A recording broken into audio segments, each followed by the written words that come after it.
Good morning, good afternoon, or good evening. Today we'll be going over the best characters to start investing in during the early and mid game so that you're prepared for late game content in DNA like Immersive Theater. For this video, early and mid game means trial ranks 0 to 55. That's when most people complete main story quests, beginner quests, and start farming for characters. Trial rank 56 is also the point where Immersive Theater Act 12 becomes somewhat easier to clear even if you have a life, and you start unlocking higher level farming.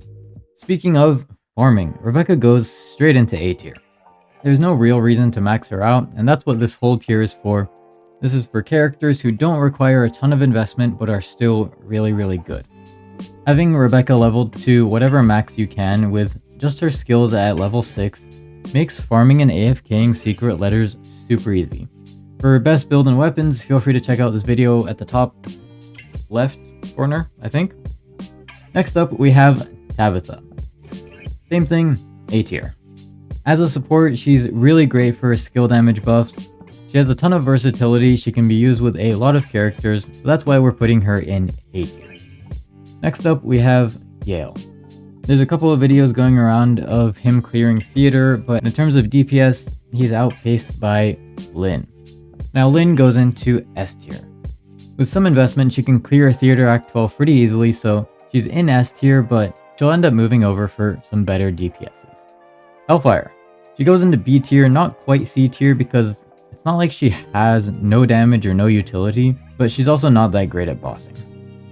Next up, Psyche, straight into S tier. Out of all the characters in S tier, she requires the least amount of investment for damage returns, so that's why she's going to be at the top of S tier for those who are in early or mid game. Next up, Truffle. Truffle goes into the top of A tier. Almost every team that we have right now uses a combination of Truffle and some other character like Tabitha or Daphne. Daphne goes into the bottom of A tier or A minus tier. We're going to stick her into A minus tier. She's a great support for Psyche, but she lacks a lot of versatility, and there's a lot of situations where Daphne can be replaced with Tabitha or MC, then combined with Truffle for almost every character, including Psyche. Outsider goes into B tier. There's a lot of people who have been able to clear high theater acts with him, but he has the same problem as Yale, where Psyche exists for him and Lynn exists for Yale. There's just better options that you can put your resources into. Next up, we have Sybil and Randy, both go into D tier. They're really cool characters, but Sybil not only lacks damage, but she's also clunky and uncomfortable to play. Randy is D tier for a different reason. People have found that he has decent damage at Intron 6, but for the amount of damage that you get, it doesn't really make sense to Intron 6 Randy compared to Lynn or some of the other characters that we'll go over next. Rhythm. A tier. We're going to put her right below Truffle. She's really good at speedrunning certain farming stages, but she lacks bossing strength compared to Psyche and Lynn. Next up, the protagonists. They can go into the top of A minus tier or the bottom of A tier. We're going to put them into the top of A minus tier though. The reason that they're above Daphne is because their weapon damage buff is super valuable for any character with a consonance weapon, but at the same time, they're not as versatile as Tabitha and Truffle are. Also, their introns are story locked. Fantasio isn't really obtainable for early mid game players unless you pay money, and we're going to put Fina in this unreleased category as well. Next up, Lady Neefle.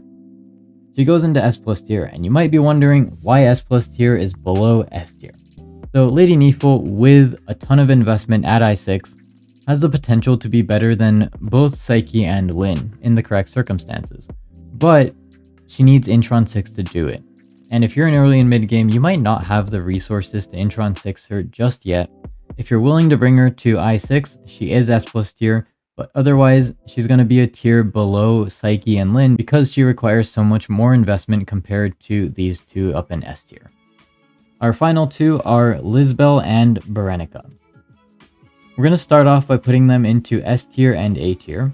Both of these units are super easy to get, and you can just scrap together a build without much thought for an insanely good early game carry. But there is one caveat to this. If you have Lady Neefle at I6, Lisbel gets moved down to A tier, and Berenica gets moved down to A- tier. Not only does Lady Nifl have both Lumino and Umbro damage, she outpaces them both in their respective damages as well. So they're really good for early game carries with a lightly invested build, but as you move towards the late game, it's better to pool your resources into Nifl instead of Lisbel or Berenica. So this is what our early and mid game investment tier list looks like. I put supports higher in the tiers since a full DPS tier list could be pretty short-sighted depending on how the game is balanced moving forward, and for early game players without too many resources, they're a lot easier to invest in as well. But at the end of the day, you can't play with only supports, so the DPSs do end up at the top. Also, keep in mind that getting and leveling characters or weapons is necessary for trial XP. This is just a priority list to make the endgame less of a struggle. Let me know what you think in the comments, like and sub for more videos like this, and as always, thanks for watching.